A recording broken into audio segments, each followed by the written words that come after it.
¿Alguna vez nos hemos parado a pensar en la historia, en la auténtica épica, que se está escribiendo dentro de nuestro cuerpo a cada segundo? Pues hoy nos vamos a meter de lleno en eso, en la increíble historia no contada de cómo se fabrica algo tan fundamental como nuestra sangre. A ver, pensemos en esto un momento, porque la cifra es de locos. Ahora mismo, mientras escuchas esto, tu cuerpo está fabricando más de 2 millones de células sanguíneas cada segundo. Es una escala de producción absolutamente masiva. Así que la pregunta es obvia. ¿Dónde está esa fábrica? ¿Y quién dirige toda esta operación? Vamos a investigarlo. Bueno, lo primero es romper un mito. La sangre no es simplemente un líquido rojo que fluye. A nivel celular es un tipo de tejido, igual que lo es un hueso o un tendón. Pero aquí viene lo realmente interesante. Un tendón, por ejemplo, une dos puntos físicamente. Es una conexión, digamos, anatómica. Pero la sangre, la sangre lo conecta todo a un nivel funcional, fisiológico. Es como la red de mensajería definitiva, que lleva defensas, nutrientes y órdenes a cada último rincón del cuerpo. Y si cogiéramos una muestra y la metiéramos en una centrifugadora, veríamos cómo se separa en sus dos partes principales. Por un lado, tendríamos la matriz líquida, el plasma, que es básicamente agua con un cóctel de proteínas que son cruciales para todo. Y por otro lado, lo que se llama elementos formes, que no son otra cosa que las células, las verdaderas protagonistas de la historia de hoy. Y con esto empieza nuestro primer capítulo. Y es un capítulo que va de un viaje migratorio. Porque veréis, la fábrica de sangre no siempre ha estado en el mismo sitio. Es una historia de colonización y adaptación a lo largo de todo nuestro desarrollo. Fijaos en esta línea de tiempo. Es que es alucinante. Nos muestra cómo la fábrica de sangre, un proceso que se llama hematopoiesis, va cambiando de casa. Empieza súper temprano, en la semana 3 de gestación, en una estructura que se llama el saco vitelino. De ahí, las células madre viajan al hígado fetal, que funciona como un campo de entrenamiento brutal para multiplicarse masivamente. Y solo después de eso encuentran su hogar definitivo, donde se quedarán el resto de nuestra vida, la médula ósea. Y esa etapa en el hígado es vital. Podemos imaginárnoslo como una especie de escuela de proliferación. Es el sitio donde un grupito muy pequeño de células madre se multiplica de forma exponencial para crear el ejército que vamos a necesitar justo al nacer. Solo cuando esa expansión masiva ha terminado, se mudan a su búnker, a la médula ósea, que se convierte en ese santuario superprotegido para toda nuestra vida adulta. Vale, pues vamos a ver cómo es este hogar definitivo. Porque la médula ósea es mucho más que una simple fábrica. Es un ecosistema increíblemente especializado, diseñado para una cosa: proteger y regular a las células más importantes que tenemos. Y aquí llegamos a un concepto que es absolutamente clave: el nicho. El nicho no es solo el sitio donde viven las células madre, no. Es un microambiente inteligente. Es un sistema de control que les está susurrando órdenes constantemente. Ahora descansa, ahora te toca dividirte, ahora sal a currar. O sea, el destino de la célula lo decide por completo su entorno. Y lo más brillante de todo es que no hay un solo nicho, sino dos. Fijaos bien, el nicho osteoblástico, que está pegadito al hueso y tiene poco oxígeno, es como una cámara de hibernación, un lugar para preservar las células madre a muy largo plazo. Y por otro lado está el nicho vascular, que está cerca de los vasos sanguíneos. Esa es la zona de activación, el lugar donde se les da la orden de venga, a proliferar y a diferenciarse, cuando el cuerpo las necesita.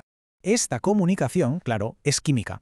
Se hace a través de mensajeros que llamamos citoquinas. Por ejemplo, la señal SCF, para entendernos, les dice a las células madre: sobrevive, no te mueras. La EPO, que seguro que suene por el dopaje, es en realidad una señal de rescate para los futuros glóbulos rojos. Por eso al inyectarla se fabrican más y aumenta el transporte de oxígeno. Pero para mí la más interesante es la TPO, porque tiene una doble función que es genial. Por un lado, ordena crear plaquetas y por otro le dice a la célula madre: muy bien, trabajo hecho, ahora vuelve a dormir. Es un sistema de feedback perfecto.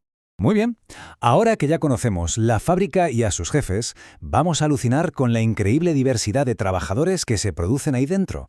Y lo más fuerte es que todos, absolutamente todos, vienen del mismo tipo de célula madre hematopoyética.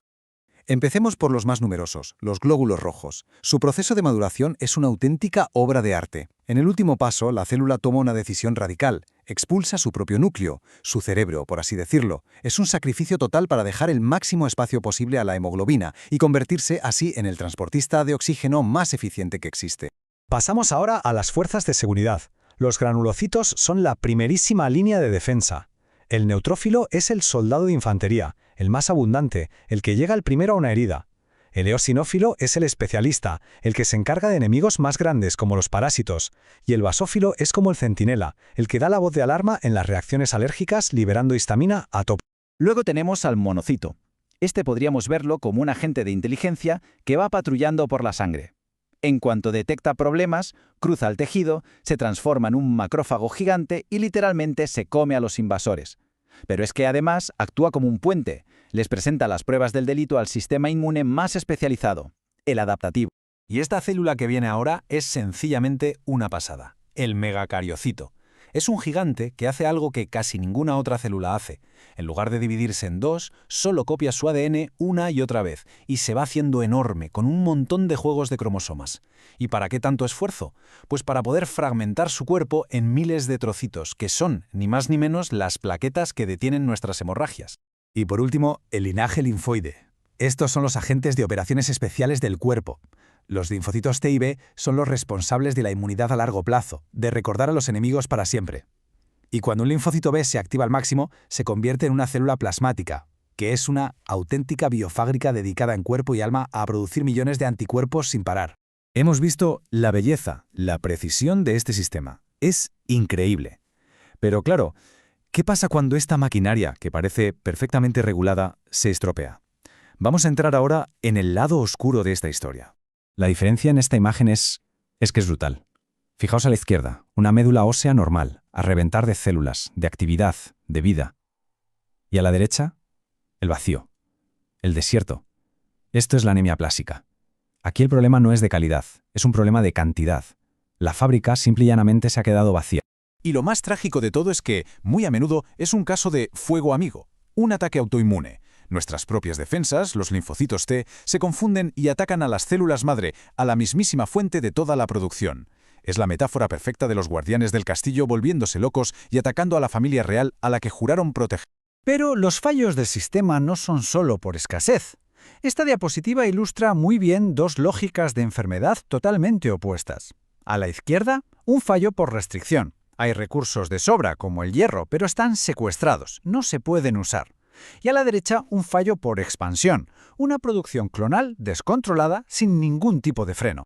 La leucemia mieloide crónica es el ejemplo del libro de esto último. Una mutación crea una proteína que funciona literalmente como un pedal de acelerador que se ha quedado atascado a fondo. La célula recibe una orden constante desde dentro que le dice prolifera, prolifera, prolifera, ignorando por completo todas las señales de control que le llegan desde fuera. Y todo esto nos lleva a la gran conclusión de este viaje. Entender el proceso normal, desde esa migración embrionaria hasta los nichos y las señales químicas, no es solo una curiosidad biológica, no. Es la única manera de entender de verdad por qué las cosas van mal y, sobre todo, cómo podemos empezar a pensar en arreglarlas. Al final, si nuestro cuerpo es como una sociedad de células increíblemente compleja, la sangre es su infraestructura, su ejército y sus servicios de emergencia, todo en uno. Y esto nos deja con una última reflexión. ¿Qué le pasa a una sociedad cuando la base de su producción y su defensa se colapsa? O peor aún, ¿cuándo se vuelve contra sí misma? Entender esta épica celular es, en el fondo, entender las claves de nuestra propia supervivencia.